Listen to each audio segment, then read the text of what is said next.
Proverbe 24, versets 13 et 14.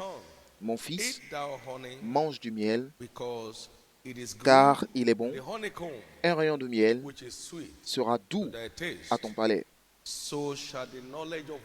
De même connais la sagesse pour ton âme. Si tu la trouves, il est un avenir et ton espérance ne sera pas anéantie. Ton espérance, c'est la sagesse de Dieu pour déterminer votre destination. L'espérance est le miel de la vie. C'est plus doux que le rayon de miel, parce que l'espérance est ce qui trace le chemin à votre possession. C'est ce qui trace le chemin à votre position. C'est ce qui trace le chemin à votre destination. Mon fils, mange du miel, car il est bon. Un rayon de miel sera doux à ton palais. De même connais la sagesse pour ton âme. Si tu la trouves, cette sagesse, ton espérance ne sera pas anéantie. Donc l'espérance est définie comme la sagesse, qui est comme un rayon de miel et du miel à la vie et à la destinée. Dieu est un Dieu surprenant. C'est la première fois que j'entends un témoignage d'un mariage rompu pendant 32 ans qui a été réuni. En 4 jours, les forces du ciel se sont mises en mouvement et ont organisé un remariage mystérieux après 32 ans de séparation. Il a dit non, je veux ma femme. Après 32 ans. Marie a dit, comment ces choses se produiront-elles? Il dit, le Saint-Esprit descendra sur toi, parce que à Dieu, rien n'est impossible à Dieu. Donc, intellectuellement, c'était un mariage mort. Légalement, c'était un mariage mort. Mais par tous les moyens, tous les moyens d'évaluation, c'était une situation déjà morte. Mais sauf si Dieu y est engagé. Dieu s'engage dans toute situation qui semblerait morte pour vous aujourd'hui. Et l'année prochaine, au culte de transfert annuel, votre témoignage provoquera les larmes dans les yeux de beaucoup de personnes. Donc l'espérance est le miel de la vie. L'espérance est plus doux que le rayon de miel dans la vie. C'est la sagesse de Dieu qui trace le chemin pour votre position et votre destination. Donc le manque d'espérance est la raison de la frustration des hommes. Seulement ceux qui espèrent ont accès à l'aide de Dieu. Donc, être sans espoir, c'est être désemparé. Parce que ce que vous n'espérez pas ne peut jamais se produire. Je l'ai dit encore et encore. Et ma femme en a parlé aujourd'hui. Ce que vous n'espérez pas, alors vous n'êtes pas permis d'expérimenter. Ce que vous ne désirez pas, vous ne méritez pas non plus. Ce que vous n'imaginez pas, vous ne pouvez pas manifester. Vous avez entendu plusieurs témoignages qui ont été lus pendant ce culte. De l'imposition des mains, 27 ans d'hypertension disparu, et ça a disparu depuis 8 ans. Ce n'est pas revenu. Le sida a disparu pour ne jamais revenir. L'excellence mentale en 1 heure, le système a commencé à marcher et ils ont dit, donnez à ce jeune homme. Il a reçu. Le transfert par l'imposition des mains est une méthode spirituelle par laquelle les dons de Dieu sont transmis dans des hommes. Les dons de Dieu, les dons de Dieu, les dons de Dieu sont transférés dans la vie des hommes mortels. Et vous savez que le don de l'homme lui crée de l'espace et aussi lui ouvre les portes vers de grandes personnes. C'est les dons qui créent des opportunités. Par la transmission des dons de Dieu dans votre vie aujourd'hui, vous aurez l'opportunité de dominer cette année. C'est très important. Pour les quelques minutes qui nous restent, je vais partager sur comprendre la puissance de l'espérance. Parce que cet homme a été porté toute sa vie, comme beaucoup de personnes ici. Ils ont juste porté, ils ont été portés. Ils doivent être supportés à tous les niveaux de leur parcours. Et un jour, elle a reçu la sagesse de l'espérance. Et cet homme a jeté le dévolu sur Pierre en espérant de recevoir quelque chose. En espérant de recevoir quelque chose. Il espérait recevoir quelque chose. Actes des Apôtres 3, 1 à 6. Il espérait recevoir quelque chose. Et c'est le jour où on a cessé de le porter. Il y a beaucoup d'entre nous ici aujourd'hui. Aujourd'hui, c'est le dernier jour que quiconque est à vous porter. Espérant de recevoir quelque chose. Donc, l'espérance est la méthode de Dieu pour mettre fin à la frustration. L'espérance, espérer recevoir quelque chose. Je suis très humble devant ce témoignage, encore une fois.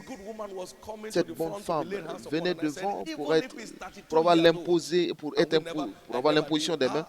Et je lui ai dit, même si ça fait 32 ans, je n'ai jamais entendu parler de cela, mais je l'ai dit. C'est pourquoi toutefois, à chaque fois que la parole parle par rapport à votre situation, c'est Dieu qui vous parle. Elle l'espérait et ils ont cessé de la porter. Donc, cessez de vous plaire dans le fait d'être porté. Mon oncle est malade, mon cousin est ceci, cela, et personne n'aide personne. Mais quand est-ce que vous êtes devenu une charge? Tant qu'on parle de Dieu, il faut que vous supportiez des gens. Mais c'est vous qui devez habiller les personnes. C'est vous qui devez nourrir les pauvres. C'est vous qui devez pourvoir des habitations pour ceux qui sont sans domicile. Mais vous ne devez pas être victime de la solidarité. On portait cet homme, on soutenait cet homme tous les jours pour l'envoyer au temple. Vous ne devez pas attendre que quelqu'un paye 30 naira pour votre transport. La rédemption est beaucoup plus que ça. La rédemption a plus de valeur que ça. Alors, je veux que vous espériez qu'après ce culte de transfert, on n'ait plus besoin de vous soutenir. Vous lisez des lettres à tous vos contacts, ils en ont marre. Vous lisez des lettres jour et nuit. Votre anglais est beaucoup trop pour lire juste des lettres de soutien. Maintenant, écrivez des livres. Vous portez beaucoup suffisamment. L'espérance a mis fin à sa frustration. Il espérait recevoir quelque chose.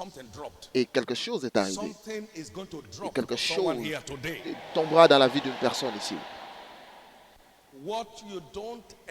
Ce que vous n'espérez pas, vous ne pouvez pas expérimenter.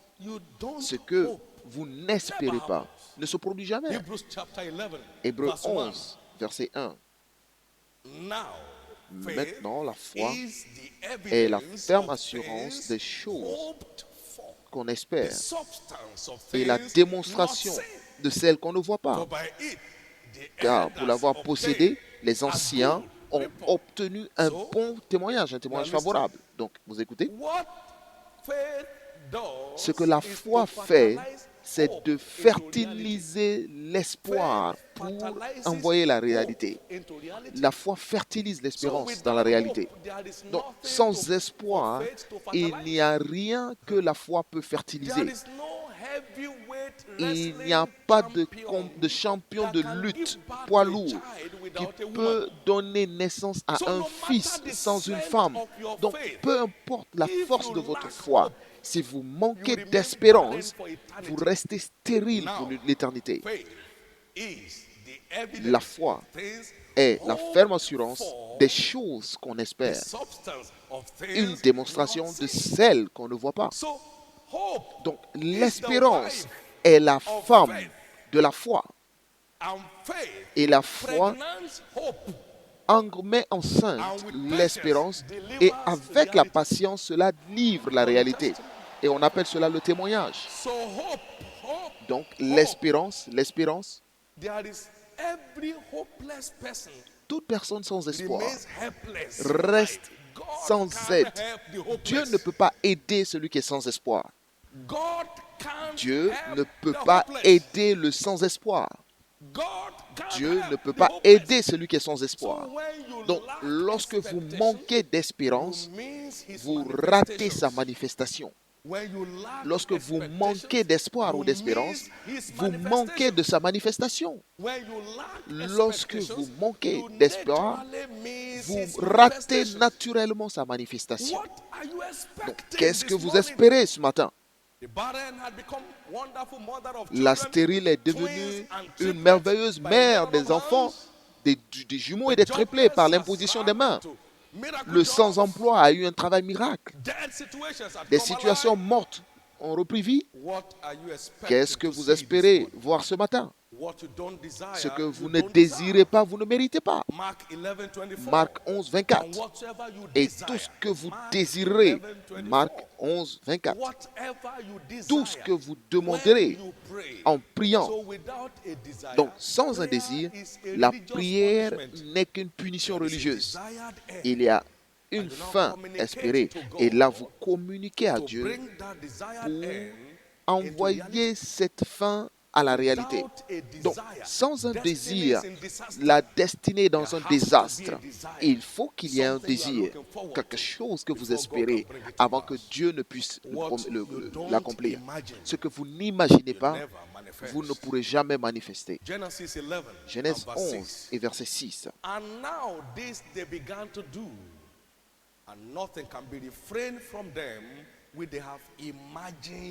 Voici, ils forment un seul. Et maintenant, rien ne les empêcherait de faire tout ce qu'ils auraient projeté. Donc, votre imagination est même respectée par Dieu. Alors, qu'est-ce que vous imaginez voir par la raison de cette rencontre? Alors, je veux que vous soyez prêts. Comme il sera prêt, comme il a été dit, être sans espoir, c'est être sans aide. L'espérance, c'est avoir de l'espoir. Et donc, il est important de savoir que le fait que Jésus ait été ressuscité des morts vous garantit un espoir dans toute situation. Dans 1 Pierre 1, et du verset 1 à 5.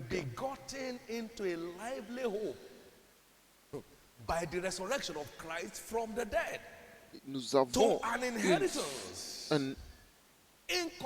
une espérance vivante par la résurrection de Jésus-Christ d'entre les morts, pour un héritage qui ne se peut ni corrompre, ni souiller, ni flétrir, lequel vous est réservé dans les cieux. Donc, lorsque votre espoir est vivant, vous accédez à votre héritage que vous méritez aussi dans les cieux.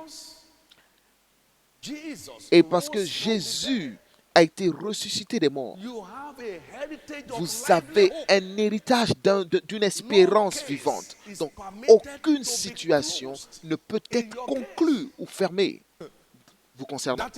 Donc, cela veut dire, vous n'arrivez jamais à une fin morte dans votre parcours. Donc, peu importe la situation, le fait que vous soyez connecté à Christ vous garantit une espérance vivante. Pour accéder à votre héritage, peu importe les circonstances. Puis-je entendre votre amen? Et c'est ainsi que votre foi, votre espoir devient vivante. Alors votre héritage devient automatiquement accessible. Votre héritage devient automatiquement accessible. Une espérance vivante qui vous connecte à votre héritage. Un héritage incorrompu, ni corrompu, ni souillé, qui vous est réservé dans les cieux. Lorsque votre espérance prend vie, votre accès à votre héritage avec Dieu devient automatique. Donc réveillez-vous. On dit qu'il n'a aucun sperme. Bien. Ils n'ont pas eu besoin de sperme pour la conception de Jésus. Elle a passé l'âge de la ménopause. Sarah a passé tous les âges. Pas seulement la ménopause, mais la mégapause. Elle a passé tous les âges. Cela s'est produit au-delà de l'habitude des femmes, ou alors de ce qui était connu. Mais Abraham avait dépassé l'âge du plaisir, mais le plaisir de Dieu l'a permis d'accomplir. Nous sommes gardés par la puissance de Dieu, par la foi. 1 Pierre 1, verset 3 à 5. Il nous a régénérés pour une espérance vivante, pour accéder à un héritage qui ne peut ni corrompre, ni souiller, ni flétrir, lequel vous est réservé dans les cieux. Et vous êtes gardés par la foi pour le salut, prêt à être révélé dans cet héritage. Donc, sans espoir, vous ne pouvez pas être aidé. Donc, lorsque l'espérance est morte, l'aide n'est pas en vue. La puissance de l'espérance. Dites après moi, je suis régénéré pour une espérance vivante. Je suis régénéré pour une espérance vivante. Donc, qu'est-ce que je dois espérer? Nous allons voir deux écritures et nous sommes prêts. Dans 1 Timothée 4, verset 14, Paul parlait là, il dit, ne néglige pas le don qui est en toi et qui t'a été donné par les prophètes avec l'imposition des mains de l'Assemblée des Anciens. Donc, les dons qui vous ont été transmis par la prophétie avec l'imposition des mains. Donc, qu'est-ce que je dois espérer? Je dois espérer la transmission des dons de Dieu. Dites les dons de Dieu. Donc, quel est ce don? Dans 2 Timothée 1, 2 Timothée 1, verset 6. 2 Timothée 1, 6. C'est pourquoi je t'exhorte à ranimer le don de Dieu que tu as reçu par l'imposition de mes mains. Car ce n'est pas un esprit de timidité que Dieu nous a donné, mais lorsque j'ai imposé les mains sur toi, le don de Dieu, classifié en 3 catégories, ont été transmis. La puissance, l'amour et la sagesse. La puissance, l'amour et la sagesse. Maintenant, écoutez ceci. Et je veux que vous espériez cela. Frères et sœurs, quoi faire? Dans Actes 2, verset 37, après que Pierre ait prêché, ils ont dit, repentez-vous et soyez baptisés. Et vous recevrez quoi? Vous recevrez le don du Saint-Esprit. Donc, le Saint-Esprit est le don principal de Dieu. Tant qu'on parle du Nouveau Testament, dites le don. Vous recevrez les dons du Saint-Esprit. Et donc, ce que ce don symbolise, la Bible dit, et vous recevrez la puissance. Acte 1, 8. Il dit, vous recevrez une puissance, le Saint-Esprit survenant sur vous. Et vous serez mes témoins. Vous serez mes témoins. Vous aurez des choses à montrer. Vous êtes un témoin avec des preuves. Que ma puissance vous transformera en témoin avec des preuves. Dites la puissance. Maintenant écoutez. Chacun d'entre vous, toute personne qui n'est pas encore baptisée dans le Saint-Esprit avec l'évidence de parler en langue, l'une des premières expériences automatiques que vous devez chercher, c'est l'imposition des mains pour être rempli du Saint-Esprit sur le champ. En 1983, une femme est arrivée dans mon bureau et elle a dit, j'ai été partout pour être baptisée dans le Saint-Esprit. Et elle a commencé à citer tous les endroits. Je dis, mais tu es parti aux mauvaises personnes. Jésus a dit, Jean vous a baptisé d'eau à la repentance, mais il y a une personne qui vient après moi. Et Jean parlait en disant, et dit, lui, il vous baptisera du Saint-Esprit et de feu. Et qui est cela? Celui-là, c'est Jésus. Donc je lui ai dit, si tu viens à Jésus maintenant, pendant que tu me regardes, tu seras rempli du Saint-Esprit, tu parleras en langue. Et elle a commencé à parler en langue sur le champ. Immédiatement dans mon bureau. Immédiatement dans mon bureau. Donc, espérez une éruption du Saint-Esprit dans votre vie pendant que les mains sont imposées sur vous. Est-ce que je peux entendre votre amen si vous y êtes? La puissance. Donc, que fait la puissance? Maintenant, écoutez. Dans Psaume 66, verset 3. Psaume 66, verset 3. Quelqu'un perce ce matin. Il nous est dit là. Say unto God, how terrible art thou in thy works. Through the greatness of thy powers shall thy enemies submit themselves unto you. So what power does is to subdue. Ce que fait la puissance, c'est de dominer sur vos ennemis. Donc tous vos ennemis seront sous vos pieds aujourd'hui. Donc, toutes les forces qui étaient responsables de ce mariage divisé pendant 32 ans ont été dominées en un palais lorsque la main était imposée. Et toutes les forces qui les ont séparées ont été dominées et les a mis sous leurs pieds. Donc, quelle est l'essence de la puissance? Il dit, l'Éternel a dit à mon Dieu, tiens-toi à ma droite pendant que je fais de tes ennemis ton marchepied. L'Éternel étendra de Sion le sceptre de ta puissance. Et quoi? Domine au milieu de tes ennemis. Et ton peuple est plein d'ardeur quand tu rassures ton armée. Psaume 110, versets 1 à 3. Alors, la puissance vous permet de dominer parmi vos ennemis. La puissance vous permet de soumettre vos ennemis. Lorsque vous êtes vraiment revêtu de puissance, ce sont les ennemis qui se plaignent de vous et non vous qui vous plaignez des ennemis. Vous devenez leur problème et non vous, eux deviennent votre problème. Tous les sorciers à Ota et ses environs savent que je suis leur problème. Ils le savent. Et ils le savent que je suis leur problème. Que même si je dors, je gagne en dormant. Amen.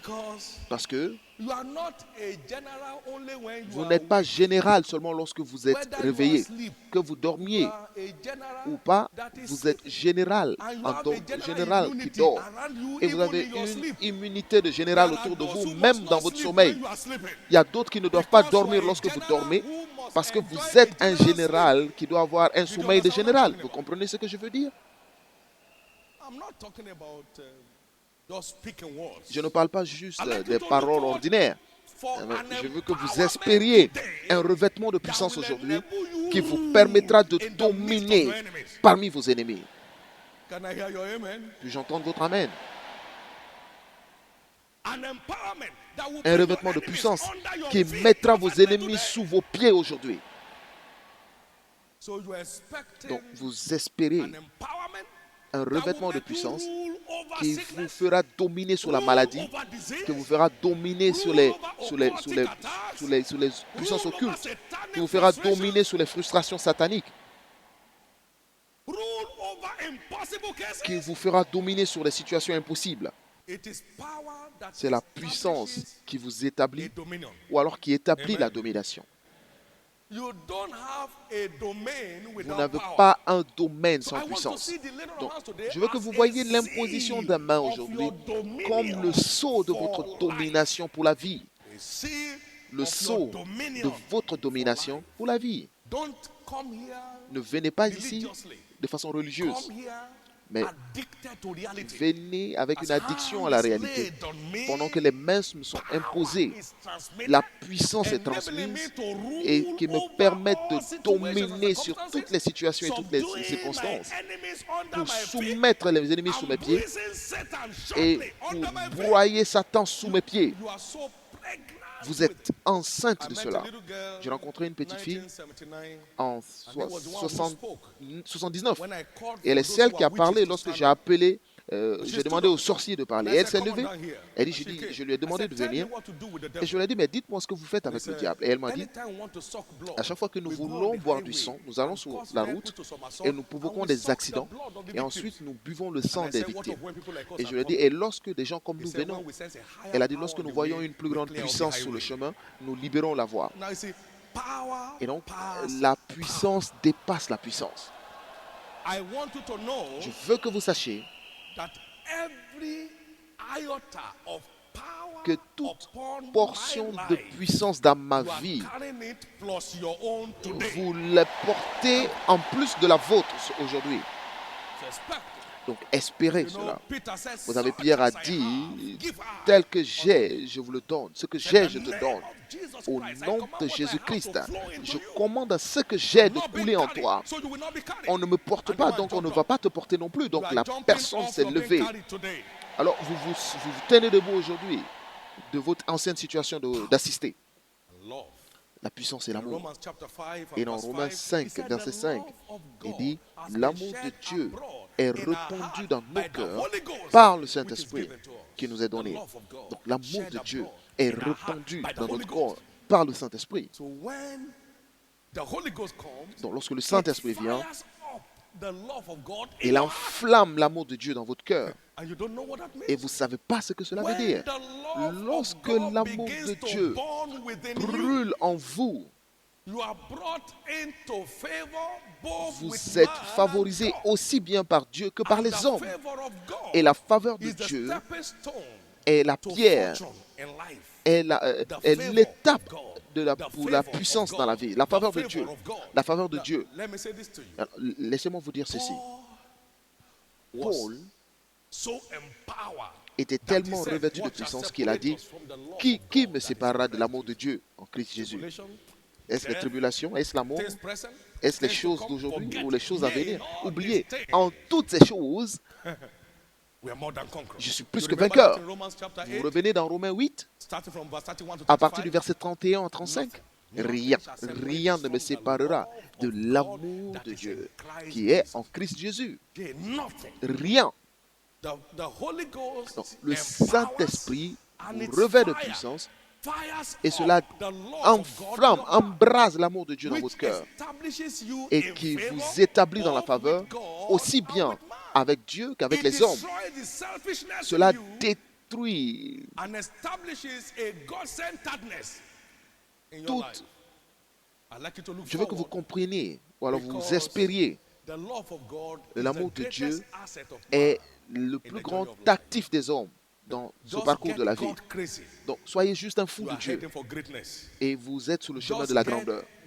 Soyez un fou de Dieu et vous êtes sur le chemin de la grandeur sans sueur. Soyez juste un fou de Dieu et vous êtes sur le chemin de la grandeur sans aucune difficulté. Soyez juste un fou de Dieu. Donc, vous savez ce que Paul a dit? Il a dit, pour moi, vivre c'est Christ et mourir est un gain.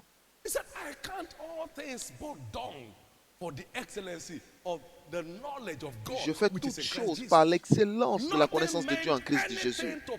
Rien n'avait du sens pour Paul. Paul était un fou de Dieu. 2000 ans après sa mort, nous le célébrons encore aujourd'hui.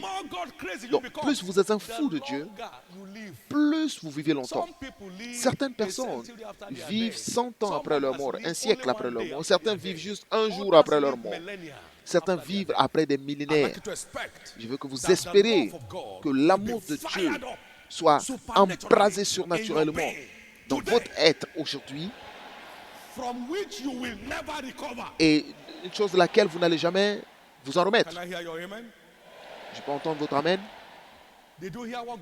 Avez-vous entendu ce que Dieu a dit? L'œil n'a point vu, l'oreille n'a point entendu.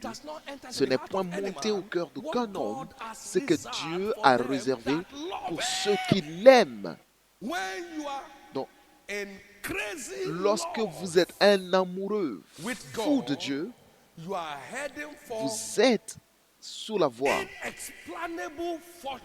d'une fortune inexplicable dans la vie. Ce que l'œil n'a point vu, ce que l'oreille n'a point entendu.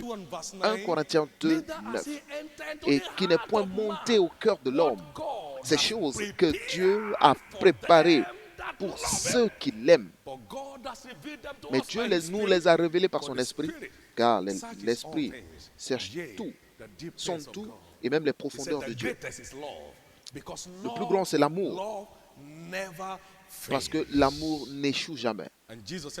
Et Jésus a dit, je prie pour vous que votre foi ne faiblisse pas. Donc la foi peut faiblir, mais l'amour ne faiblit jamais. Et vous savez, lorsque la foi faiblit, l'espoir est mort, l'espérance est morte. Parce que cela manque de substance qui va transférer dans la réalité.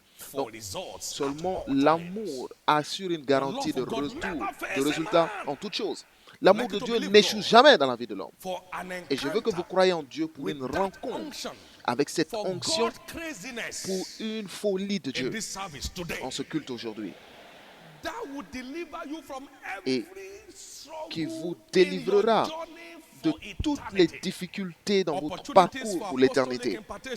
Donc, cette opportunité d'avoir un transfert apostolique, vous avez cela une fois sur après un long moment. Donc, si ce n'est pas une fois dans votre vie, Romains 12, 1, il dit, j'attends de te voir pour te transférer certains dons. Donc, le transfert est garanti l'établissement. Comment? Dans l'esprit de puissance, d'amour et de sagesse. La sagesse ici, c'est la sagesse de Dieu. Ça veut dire quoi? La sagesse divine. Et vous savez, dans Ésaïe 33, verset 6, il dit que la sagesse et l'intelligence sont une source de salut. Vous avez la puissance, vous avez l'amour et maintenant vous avez la sagesse pour stabiliser votre fortune en Dieu. Ésaïe 33, verset 6. La sagesse et l'intelligence sont une source de stabilité, une source de salut. Et cela stabilise la destinée. Ésaïe 11, verset 1 à 3. Il dit, il respirera la crainte de l'Éternel, il aura une compréhension rapide. Donc, espérez aujourd'hui que vous deviendrez surnaturellement intelligent après ce transfert. Vous aurez une intelligence supérieure après ce transfert. Vous vivrez des prouesses mentales après ce transfert. Vous deviendrez une merveille pour votre monde après ce transfert. Vous deviendrez une merveille ou un prodige pour votre monde après ce transfert. Vous deviendrez une merveille à votre monde par la raison de ce transfert. Je peux vous entendre dire Amen.